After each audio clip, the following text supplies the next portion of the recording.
iOS 18 duoda daugiau kontrolės centre. Tuoj paaiškinsiu.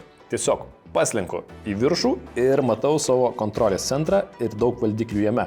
Paspaudžiu ir palaikau ir kaip matot galiu bet kurį iš tų valdiklių ištrinti, paslinkti į kurią nors pusę ir pasidaryti taip, kaip savo pačiam yra patogu.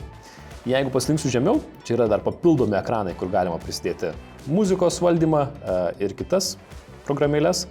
Rekomenduoju įtraukti valdiklius pagal save ir pasinaudoti šio valdikliu, kuris vadinasi atidaryti programą. Tai yra tiesiog sutrumpinimas į bet kurią programėlę, kurią tik tai pasirinksite iš daugybės, ją galėsite dabar pasiekti slinktelėję pirštu ir iš karto jos paspaudyti.